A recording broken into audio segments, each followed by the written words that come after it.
वित्त उदारता दया कृपा करुणा। और ये जो बात की थी हमने इस क्रम में की थी कि मूल्यों के संदर्भ में, है ना, तो मूल्यों की चर्चा को पूरा किया था। उसके बाद हम आ गए थे दीनता वित्त उदारता करके मानव लक्ष्य। तो सुख शांति संतोष आनंद क्या है उसके ऊपर बात हो गई थी। भाई साहब ने क्वेश्चन पूछा था, उसका उत्तर हो गया था, है ना। तो व्यक्ति रूप में समाधान प्रमाणित करने से सुख, परिवार रूप में समृद्धि प्रमाणित करने से शांति, समाज रूप में अभेयता प्रमाणित करने से संतोष और प्रकृति में सहस्त्र प्रमाणित करने से आनंद। और इसी को मानव लक्ष्य कहा है। समाधान समृद्धि अभय सहस्त्र को मानव लक्ष्य कहा है। इसी से सुख शांति संतोष आनंद की प्राप्ति।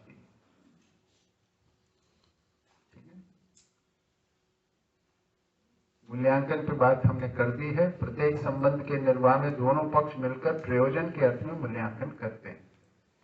मूल्यांकन पूर्वक जितना निर्वाह सही हुआ पहचान में आता है वह दोनों को उत्सवित करता है। निर्वाह में जो कमी पहचान में आती है उसे पूरा करने का कार्यक्रम दोनों पक्षों में सुनिश्चित होता है। अब आते हैं, तो हम जो बात कर रहे थे अभी तक, आगे पीछे खूब जाना पड़ेगा इसमें।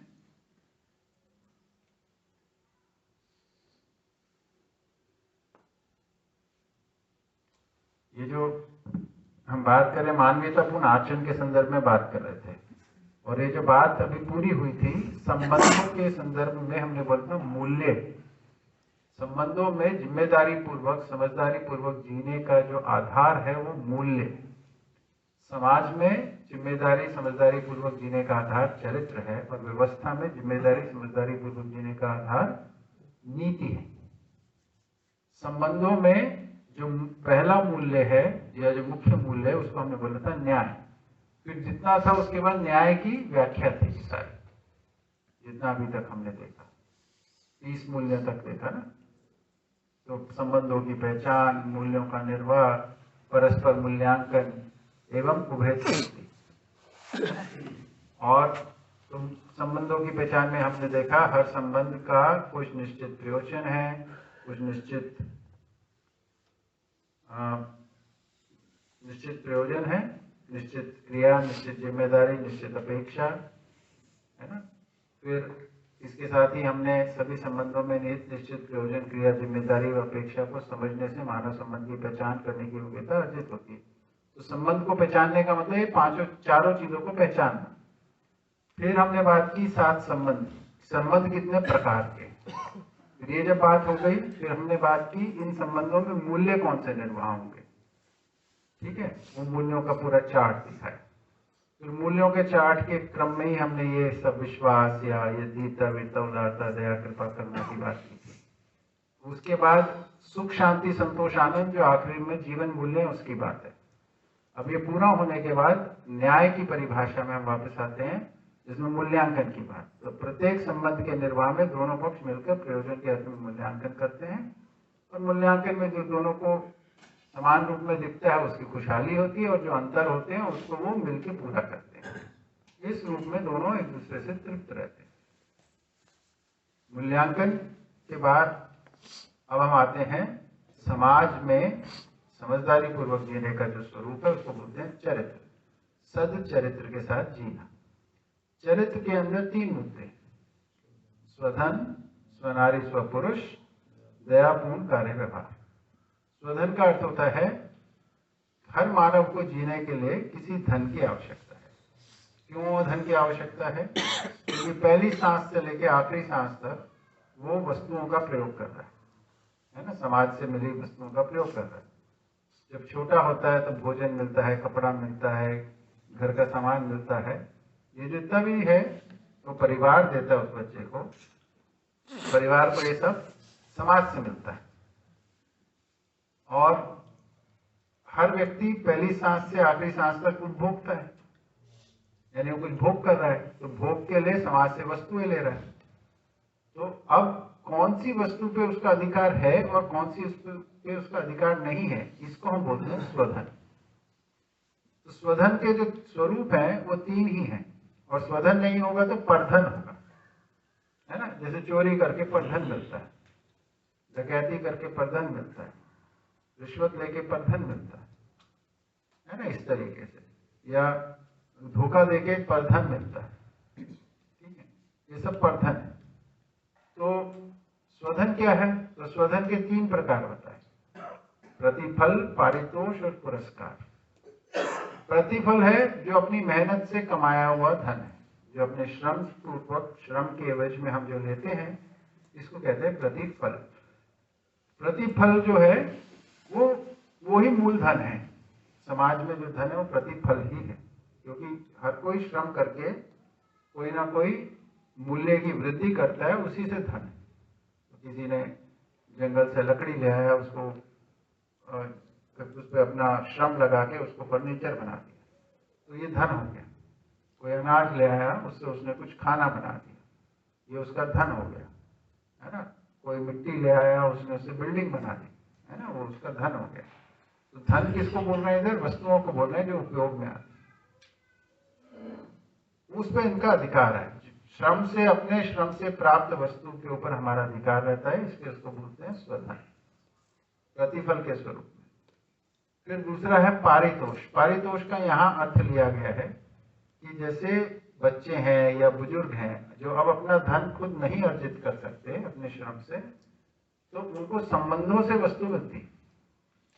तो बच्चों को हम खाना देते हैं, कपड़ा देते हैं, इस पे उनका अधिकार है, ये उनकी चीज है, ठीक है ना, ये उनका स्वधन है। ऐसे वृद्ध व्यक्ति का भी, जो घर परिवार उनको देगा, सामान देगा, जो देगा, सब उस पर उसका अधिकार है, खाने पे, बिस्तर पे, सामान पे, है ना, तो उनका स्वधन है।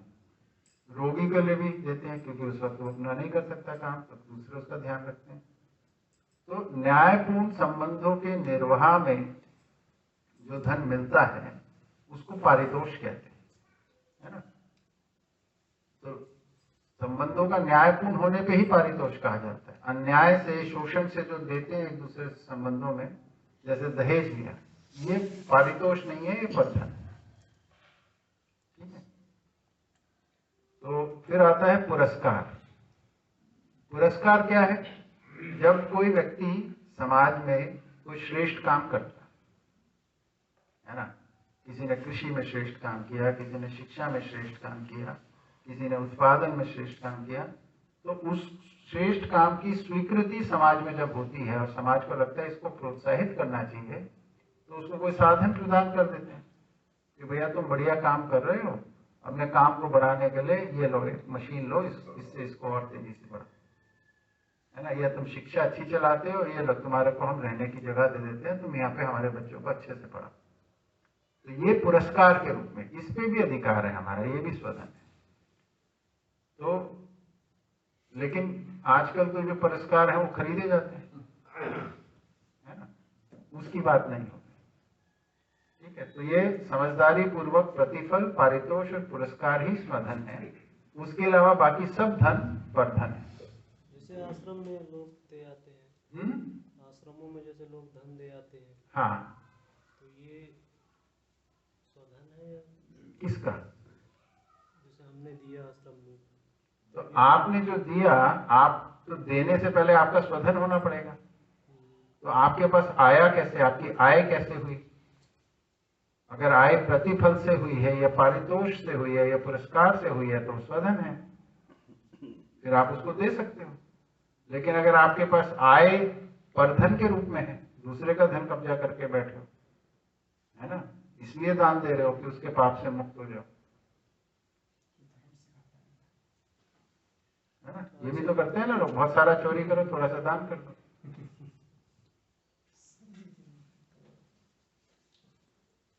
ठीक है।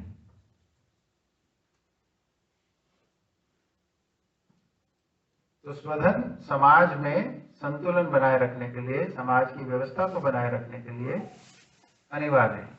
इससे कम में समाज में व्यवस्था नहीं बनी रह सकती, समाज के अंदर सामाजिकता का निर्वाह नहीं हो सकता। फिर आता है स्वनारी स्वपुरुष, यानी मेरा पति, मेरा पत्नी, है ना, या मेरे जो संबंध हैं पति पत्नी के रूप में जिनसे, उसके संदर्भ में, स्त्री पुरुष संबंध के संदर्भ में बात। तो इसमें एक पति एक पत्नी धर्म पालन की बात है यहाँ, है ना। अनेक पति की बात नहीं, एक बात। दूसरा, उसमें जिम्मेदारियों का निर्वाह एक दूसरे के साथ। तीसरी बात, अलग अलग जगह पे हम संपर्क में आते हैं। इधर भी बहुत महिलाएं है ना, तो इन महिलाओं को, या बहुत सारे पुरुष भी हैं, तो हम में से किसी को भी इस बात की असुरक्षा नहीं होनी चाहिए कि हमें गलत नजर से देखा जा रहा है, हमारे साथ गलत व्यवहार किया जा रहा है। उसमें असुरक्षा का भाव उत्पन्न होगा, है ना। तो समाज की संतुलन के लिए स्व नारी स्व पुरुष का पालन बहुत जरूरी है। तो हर कोई इसमें जब अनुशासित रहता है तो हर कोई सुरक्षित महसूस करता है। इसकी बहुत आवश्यकता है आज के समाज में, है ना। अभी तो इसको लेके बहुत असुरक्षा है सब जगह।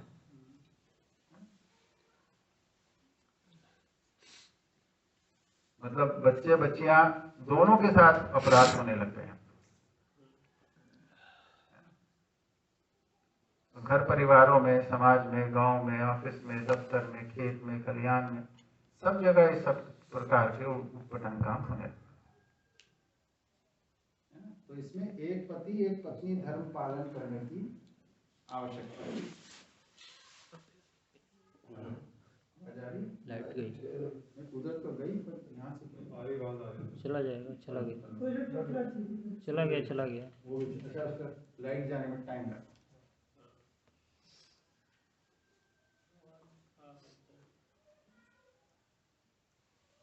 ठीक है, इसकी आवश्यकता लगती है स्वनारी स्व पुरुष की। इसको अच्छे से सोच लिया जाए, समझ लिया जाए, क्योंकि कई बार ऐसा होता है समूह में बैठ के तो एक मन करता है, अकेले में बैठ के अलग मन करता है ना। ऊपर से बहुत सारा प्रभाव है, मीडिया का, टीवी का, इंटरनेट का, सब उटपटांग चल रहा है।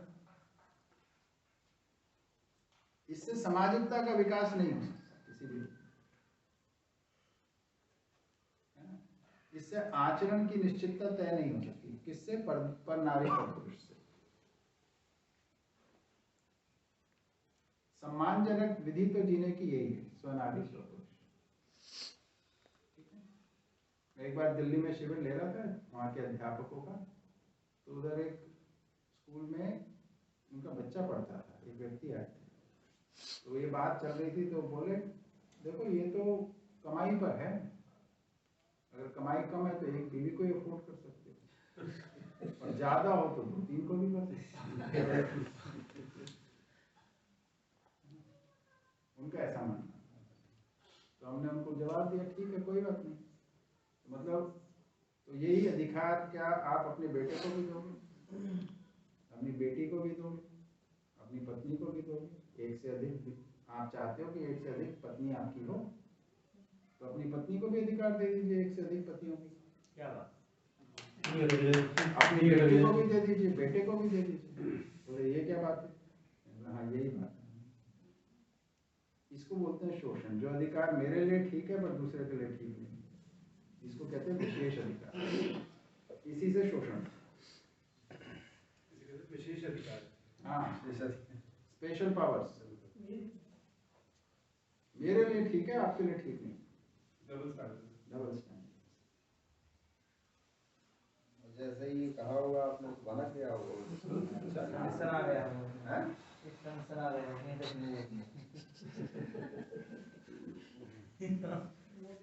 तो भैया उससे भी आगे तर्क देने लगते हैं कि जिसके पास में सामर्थ्य है, ये वाली बात को यही तो बोला उसने, वही तो बोला, अफोर्ड करने की, अफोर्ड करने का मतलब क्या? सामर्थ्य मेरे पास है, इनके पास नहीं है तो मैं क्या करूँ? अभी क्या था 2021 में घटना घटित हुई, गुजरात की एक लड़की थी, तो उसने क्या अपने आप से शादी।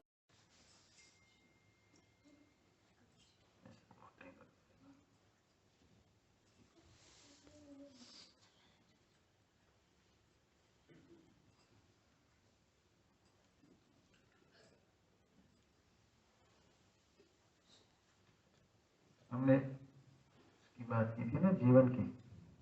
जीवन में हमने तुलन को देखा था आधा है ना। इस आधे तुलन को फिर हमने खोल के दिखाया था कि इसमें 6 दृष्टियां होती हैं। 3 दृष्टियां शरीर के अर्थ में है और 3 दृष्टियां ज्ञान के अर्थ में। तो ये जो प्रिय अप्रिय दृष्टि है, यानी हमने उदाहरण लिया था, चाय इसलिए पियेंगे चाय अच्छी लगती है, या इसलिए नहीं पीना कि चाय अच्छी नहीं लगती है, वो वाले जो उदाहरण थे। चाय इसलिए पीना क्योंकि वो शरीर को लाभ करेगी, या चाय इसलिए नहीं पीना क्योंकि शरीर को नुकसान पहुंचाएगी, ये हिताहित की दृष्टि है। और चाय इसलिए पीना क्योंकि उससे लाभ होगा, यानी फ्री मिल रही है तो पी लो यार, क्या परेशानी है। या चाय इसलिए नहीं पीना, अभी तो फ्री की पिलाएंगे, बाद में कुछ मान लेंगे हमसे, है ना। तो ये सारे इसी विधि से सोचना, है ना। इसको बोलते हैं प्रिय की दृष्टि, उसको बोलते हैं हित की दृष्टि, उसको बोलते हैं लाभ की दृष्टि। इस तरफ होता है न्याय की दृष्टि में होता है ये मेरे संबंधों को मजबूत बनाएगा इसलिए मैं करूंगा ये काम, या ये मेरे संबंधों को नुकसान देगा इसलिए मैं इस काम को नहीं करूंगा। ऐसी सोच जो है वो न्याय की दृष्टि। ये सामाजिक व्यवस्था के लिए अनिवार्य है इसलिए करूंगा, ये धर्म की दृष्टि है। और सामाजिक व्यवस्था के लिए इसका दुष्परिणाम आएगा इसलिए नहीं करूंगा, ये अधर्म की दृष्टि है ना। और अस्तित्व सहज होने की वजह से, है ना, इसकी निरंतरता बनेगी इसलिए मैं करूंगा, इस सत्य की दृष्टि है। पर ऐसा करने से निरंतरता में बाधा आएगी इसलिए मैं नहीं करूंगा, ये असत्य की दृष्टि। इसको बोला न्याय की दृष्टि, धर्म की दृष्टि और सत्य की दृष्टि, मोटा मोटा, ठीक है। इसको ही वहां पे लिखा है।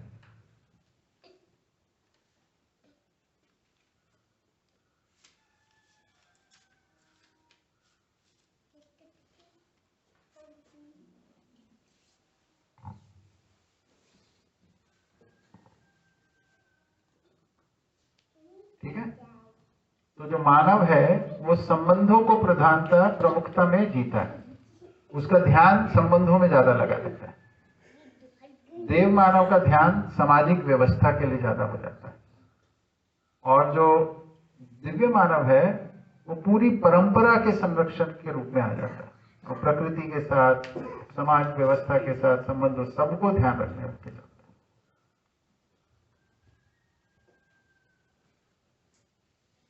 इसलिए उसकी सत्य प्रधान न्याय धर्म दृष्टि है, देव मानव की धर्म प्रधान न्याय सत्य दृष्टि, और मानव की न्याय प्रधान धर्म सत्य दृष्टि।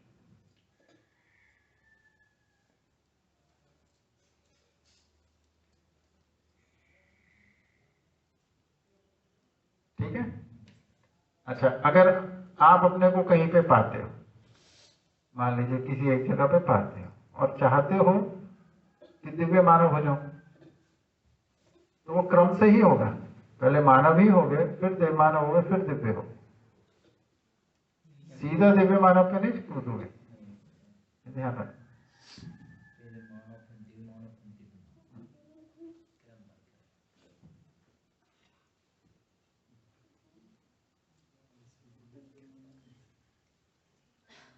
लेकिन इसमें विषय मुक्त जो है, हाँ, तो जैसे बताया कि समाज में पहले आदमी परिवार में देखता है, परिवार में संतुलन, तालमेल, फिर समाज में तालमेल, तो वो सब कर लिया उनका, परिवार भी तालमेल में है, समाज में भी व्यवस्था में भागीदारी कर ली।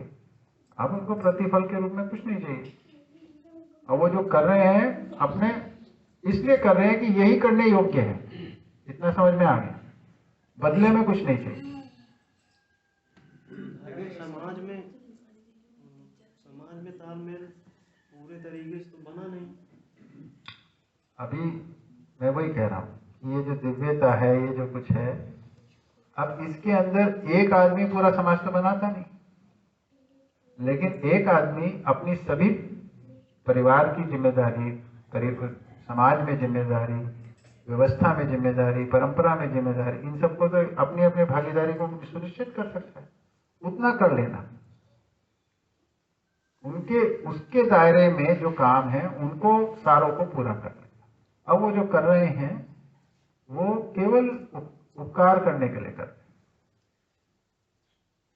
अपने लिए कुछ नहीं चाहिए।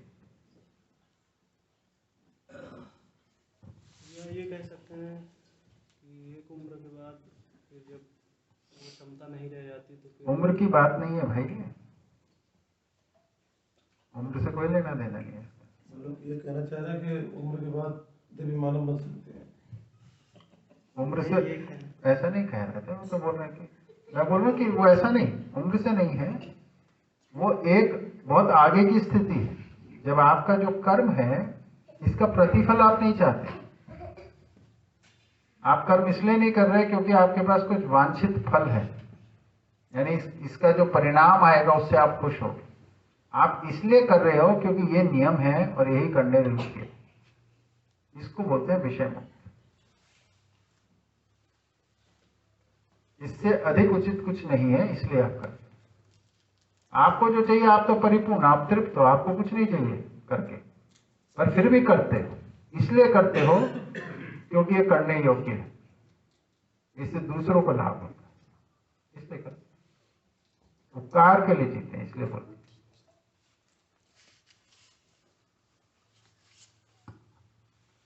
अपना तो सब कर करके पूरा हो गया, तृप्त है सब। हाँ जी भैया बताइए, माइक लीजिए, माइक में पीछे। ठीक, मेरी आवाज वहां तक पहुंच जाएगी। ये विषय लिखा है पहले पहले पंचकोटि मानव में, आहार निद्रा भय मैथुन। जी जी। अगर ये लक्षण पाए गए तो अमानव पशु मानव का स्थिति है मानव का। जी, क्रूरता करता है तो राक्षस मानव, क्रूरता नहीं करता है तो पशु मानव। आहार निद्रा भय मैथुन ये चारों हाँ। विषय विषय विषय कह सकते हैं।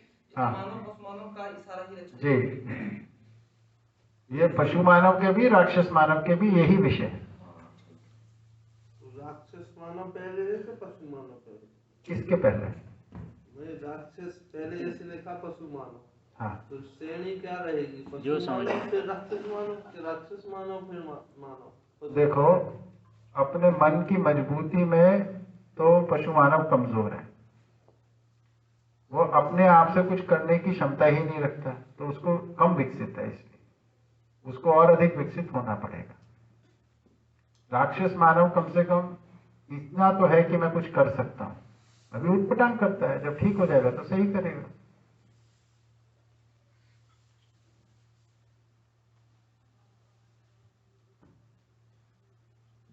पशु मानव से अधिक विकसित है राक्षस मानव, उससे अधिक विकसित है मानव, उससे अधिक विकसित है देव मानव, सबसे विकसित है दिव्य मानव। इस समय राक्षस मानव की संख्या ज्यादा है। मानव के लिए आहार और निद्रा, एक मिनट उनकी बात पर मैं जवाब देता फिर आता। तो संख्या ज्यादा है, सही, मतलब पहले से तो ज्यादा है, पशु मानव हमेशा ज्यादा रहेंगे, ये ऐसी जंगल का नियम है। जो शाकाहारी जीव है और मांसाहारी जीव का अनुपात, एक मांसाहारी के लिए 10 से 20 से 50 शाकाहारी हो, वैसा ही उस प्रकार का ही संतुलन है। पर हाँ, अगर समय के साथ में तुलना करेंगे तो पहले राक्षस मानव कम होते थे, अब राक्षस मानव ज्यादा है पहले के मुकाबले, क्योंकि अब अवसर साधन प्रोत्साहन खूब है राक्षस बनने के लिए। राक्षस मानव की संख्या कम है वैसे देखा जाए, पशु मानव ज्यादा है। जी भैया आप कुछ कह रहे थे? ये गलत, आहार निद्रा ये दो चीज तो मानव होने में भी इसी में चलेगा, आहार पाने के लिए है कर्म करना। कर्म किस लिए कर रहे हैं? आहार पाने के लिए, निद्रा पाने के लिए, मैथुन पाने के लिए, भय से मुक्त होने के लिए, इसके लिए कर्म करना, केवल इतना ही उद्देश्य होता है। वो उद्देश्य नहीं होता मानव में। घर में अगर खाने के लिए रखा है, अब पत्नी ने नहीं कहा कि कल के लिए तो मजदूरी के लिए नहीं जाएगा, पत्ता खेल के बैठे। अगर पत्नी ने कहे कि सब बच्चे भूखों मरेंगे तो वो काम करने नहीं जाएगा। उदाहरण योजना बना के काम नहीं कर पाता है।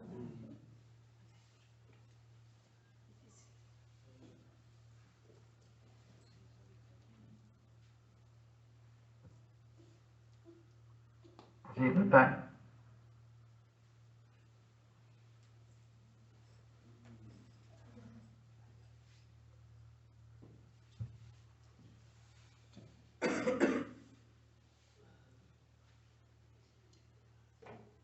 देख लीजिए अच्छे से।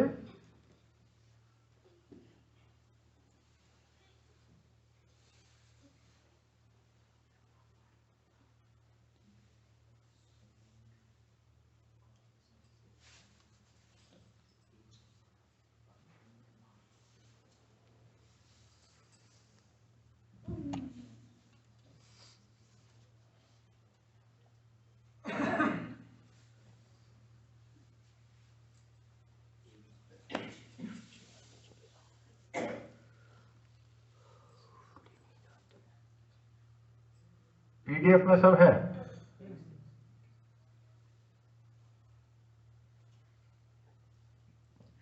और मेरा तो व्हाट्सएप में जुड़ा भी नहीं नंबर जोड़ ले लो, किसी से दोस्ती करो अभी फटाफट। आशीष भाई कहीं होंगे इधर, नहीं तो गौरव भाई से कर लो दोस्ती। हाँ बराबर दोस्ती है, ले लेंगे। हाँ, हाँ।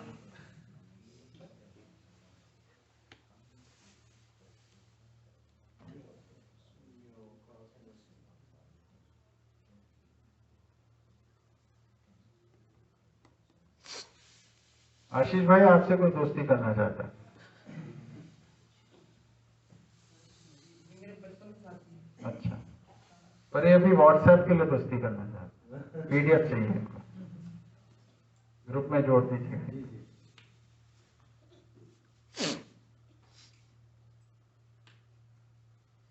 ठीक है, कुछ समझ में आ रहा है इसमें क्या लिखा है?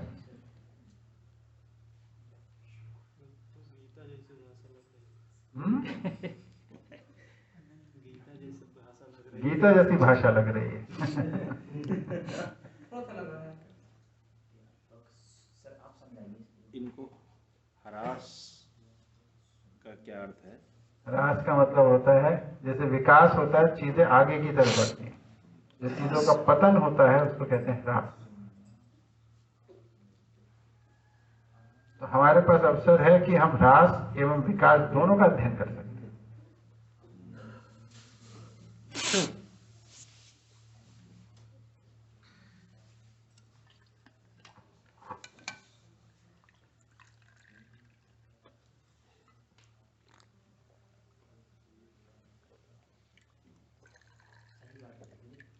सही बात लग रही है? चलो बढ़िया।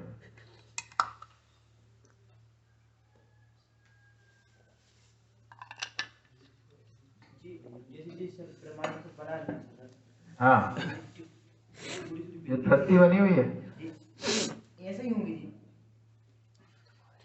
ऐसी होनी।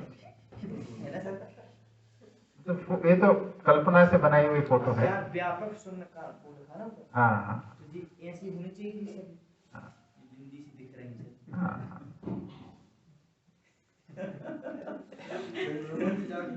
चंद्रमा में जाके फोटो लोगे पृथ्वी पे कैसी दिखेगी? पृथ्वी कैसी दिखेगी? बिंदी है। बिंदी का। क्योंकि तारे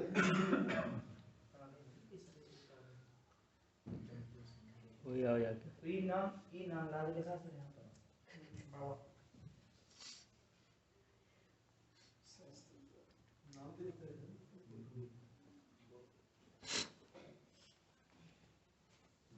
जिन्होंने इस दर्शन का के जो प्रणेता हैं, इस दर्शन की जिन्होंने प्रेरणा दी है, उनका ही लिखा हुआ, उनकी जो पहली पुस्तक थी उसके शुरू में लिखी गई बात है, उसमें एक संदेश लिखा, उसमें देखो।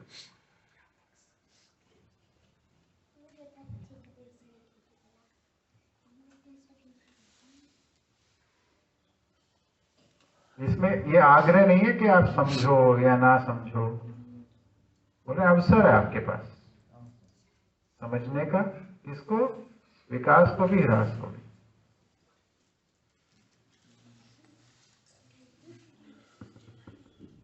अवसर भी है और साधन भी है।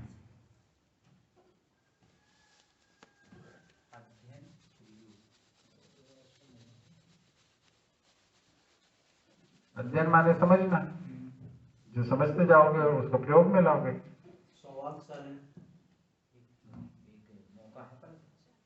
एक शुभ मौका है।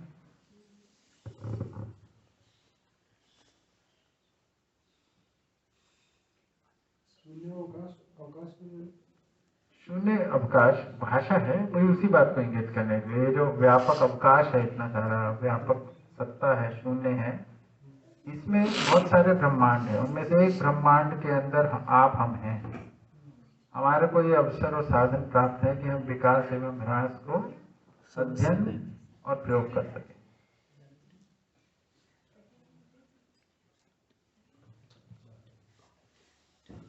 ठीक है, तो अब जो मेरे को शिविर के रूप में सूचनाएं देनी थी इधर से, वो तो अधिकतर हो गई।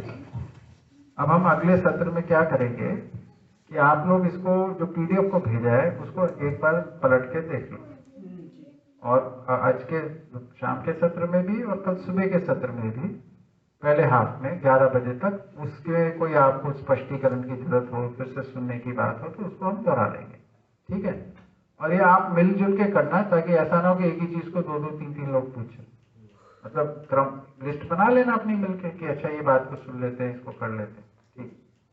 उसके बाद 11 बजे के बाद से कल आप लोगों को 1 बजे तक, है ना, वो नहीं, आप लोगों से सुनेंगे कि आपको शिविर कैसा लगा, काम का लगा, बेकार लगा, अच्छा लगा, कोई कमी दिखी, है ना, जो भी आपके मन में भाव हो उसको बताना, ठीक है। कल 11 बजे से फिर 1 बजे तक ये प्रक्रिया भी पूरी हो जाएगी और भोजन के साथ साथ ये शिविर का समापन हो जाएगा। भोजन के बाद आप लोग प्रस्थान करना चाहें तो कर सकते हैं, जैसे जैसे आपकी अनुकूलता है। हाँ रुक सकते, ठीक है।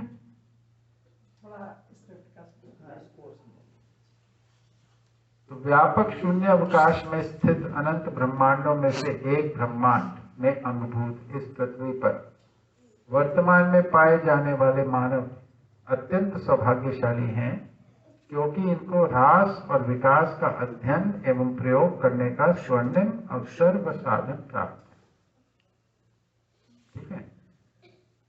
तो नागराज जी बोल रहे हैं कि ये जो व्यापक शून्य रूपी अवकाश है, यानी आकाश है या ये स्पेस जिसे हम कहते हैं, इसमें बहुत सारे ब्रह्मांड स्थित हैं। उनमें से एक के अंदर ऐसे ब्रह्मांड के अंगभूत, उस ब्रह्मांड के भाग के रूप में हमारी पृथ्वी भी है।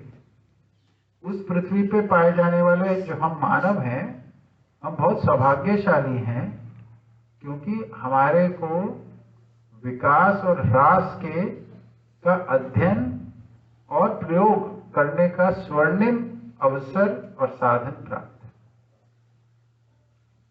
सामान्य लिखा है, इसमें कुछ ऐसी बड़ी बात नहीं।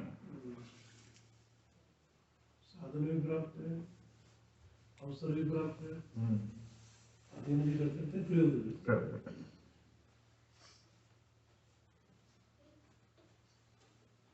अब इसको पढ़ के हमको निर्णय लेना है, क्या करना है, इस पर ध्यान देना है, नहीं देना है, कुछ करना है उसका, नहीं करना है, ये इसमें से निष्कर्ष है। ये प्रेरणा के लिए लिखा हुआ है आखिर में हमने, बिना आग्रह किए प्रेरणा देने की विधि, ये नागराज जी की।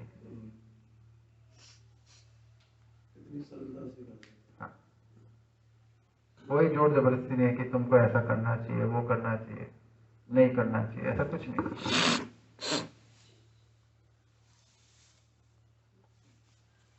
ठीक है।